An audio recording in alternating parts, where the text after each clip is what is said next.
श्रीराम जय मङ्गलम्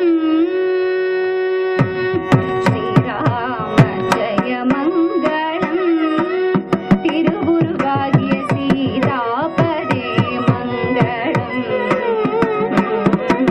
श्रीराम जय मङ्गलम् तिरुगुरुभाग्य सीतापदे मङ्गलम्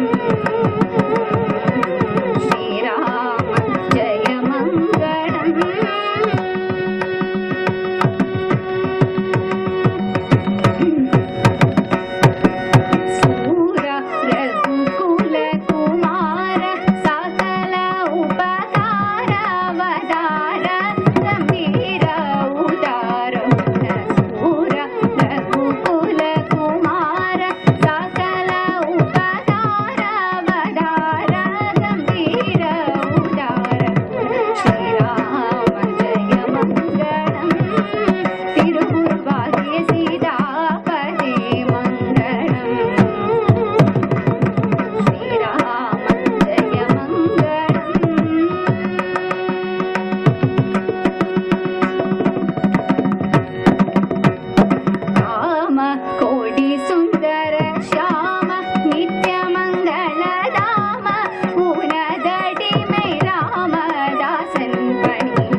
ஆன்மீக அருளாளர்களே, இன்றைய முழுநிலவு திருநாள் உண்மையிலே மகிழ்ச்சி திருநாளாக, மங்கள திருநாளாக நிறைவுற்றிருக்கிறது.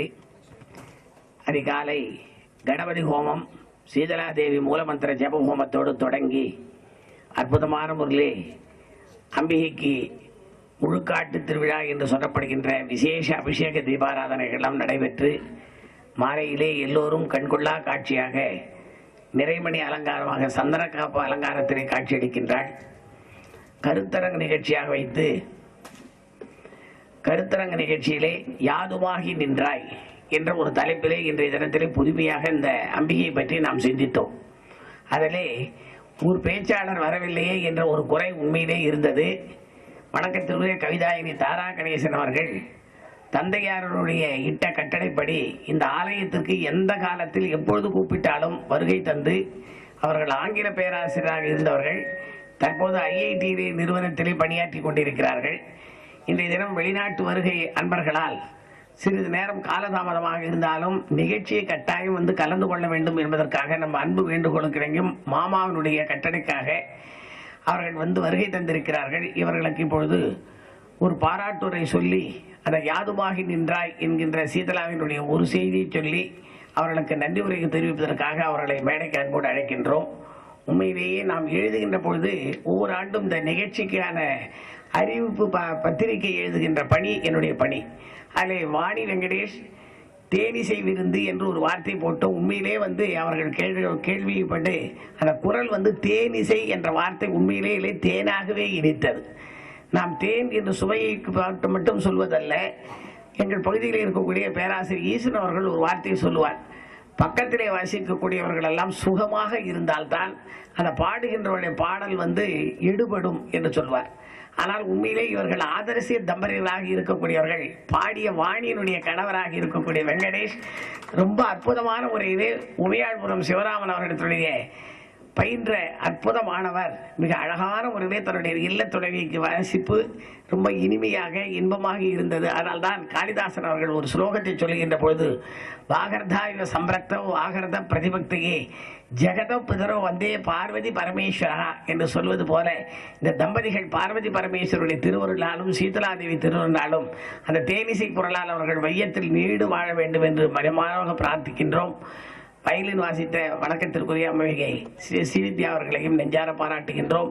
இந்த தொடர் நிகழ்ச்சியானது இதுபோல் மிக சிறப்பான முறையிலே ஆண்டுதோறும் அவர்கள் வந்து நான் எங்கு செய்கிறார்கள், எந்த கச்சேரிக்கெல்லாம் எவ்வளவு பணம் என்றெல்லாம் கேட்டபோது அவருடைய மாமனார் சொன்னார்கள், கலையை வளர்த்து கொண்டிருக்கிறார்கள், மாமாவுடைய அன்பு வேண்டுகோளுக்காகத்தான் இந்த இடத்திலே வந்து பாடினோம் என்று சொன்னார்கள்.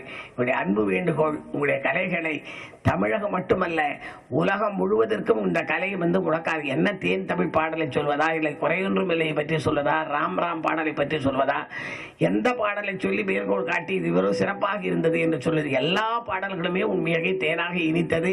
இந்த கலையினை வந்து மேலும் மேலும் வளர்த்துக் கொள்வதற்கு சீதலாதேவியினுடையும் சீதலா பட்டாருடைய திருவருளும் அவர்களுக்கு வாய்க்க வேண்டும் என்று சொல்லிக்கொண்டு யாதுமாகி நின்றாய் என்ற தலைப்பிலே இப்பொழுது பேசுவதற்காகவும் இவர்களை வாழ்த்துவதற்காகவும் நமது அன்பிற்குரிய நமது கவிதாயினி தாரா கணேசன் அவர்களை அன்போடு அழைக்கின்றேன்.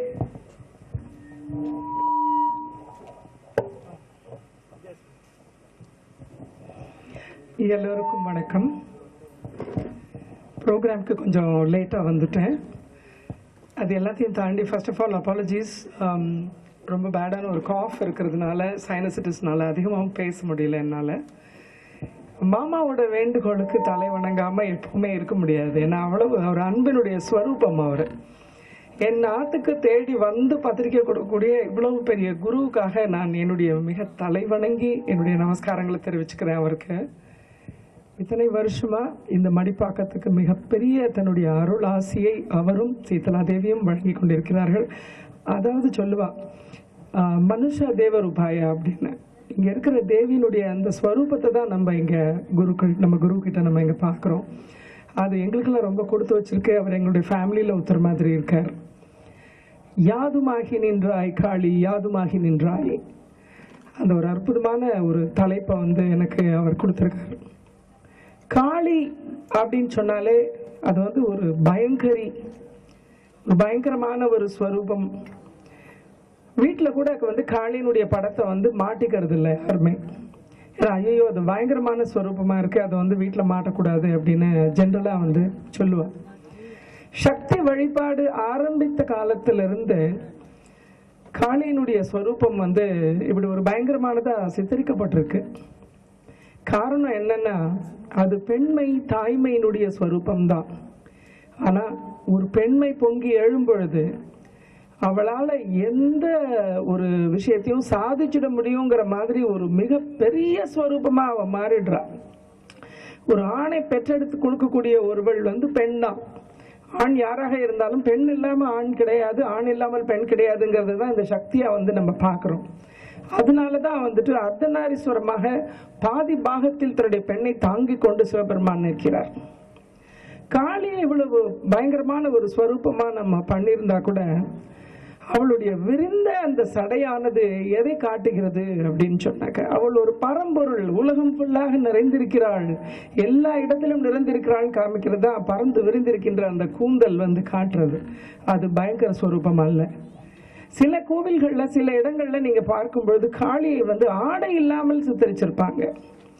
ஆடை இல்லாமல் அவள் அப்படி நிற்கிறதுக்கான காரணம் வந்து அவள் நிர்குணஸ்வரூபிணி. அவளுக்கு எந்த விதமான குணங்களும் கிடையாது. அவளுக்கு ஆடை அணிவித்து நீங்கள் பார்க்க முடியாது. அவளை பெண்ணாகவோ ஆணாகவோ நாம் பார்க்க முடியாது. ஆடையற்று நிற்கின்ற அந்த ஒரு ஸ்வரூபம் வந்து அவள் எல்லாமாக பறந்து கிடப்பவள், ஒரு நிர்குணஸ்வரூபிணி அப்படிங்கிறத வந்து காட்டுறது. அவளுடைய கையில வந்துட்டு துண்டிச்ச தலையை அப்படியே வச்சுட்டு இருப்பாள். துண்டிச்ச தலையை கையில வச்சுருக்கிறது காரணம் என்னன்னா, உன்னுடைய காம குரோத மோகங்களை எல்லாம் நீ வந்து விட்டு ஒழிச்சுட்டு அதை வெட்டி எறிந்து விட்டு ஒரு யோகியின் நிலையாக நீ இருக்கணும் அப்படின்றத காமிக்கிறது தான் காளி வந்து தன்னுடைய கையில வச்சுருக்கிற அந்த ஒரு தலையானது. இன்னொரு விஷயத்த பார்த்தாக்க, காளி வந்து சிவனுடைய மார்புல வந்து தன்னுடைய காலை வைத்து ஆடிக்கொண்டிருப்பார். அவர் சமம் மாதிரி படுத்துட்டு இருப்பார். அதற்கான காரணம் என்னன்னா, தன்னுடைய பிரியத்தை தன்னுடைய அன்பை காட்டும் பொழுது அவளுடைய அந்த நர்த்தனமானது அவருடைய நெஞ்சில கால் வச்சு இங்க இருக்கேன்டா நான் அப்படின்னு சொல்றாளாம். அந்த நெஞ்சில கால் வச்சு அவள் ஆடக்கூடிய அந்த நிமிஷத்துல சிவன் வந்து அப்படியே சமம் மாதிரி இருக்கிறார். அடிக்கடி சொல்லுவாங்க, சக்தி இருந்தா வேலை செய்ய, இல்லைன்னா சிவனேன்னு கிடன்னு. அது சிவனேன்னு கிடையாது, சமமேன்னு கிடப்பான். ஸோ அப்படியே ஆடிக்கொண்டிருக்கின்ற பொழுது அவனுடைய மார்பகத்தில் தன்னுடைய கால்களை பதித்து ஆடக்கூடிய அந்த நிலைமையில சிவன் வந்து சமம் மாதிரி படுத்துட்டு இருக்கார். அது ஏன்னு சொன்னாக்க, அந்த அன்பிலையும் அந்த பாசத்திலையும் அவர் தன்னிலை மறந்து ஒரு யோக நிலைக்கு போயிடுறார். அதை தான் வந்து காமிக்கிறது. ஸோ இவ்வளவு ஒரு அற்புதம்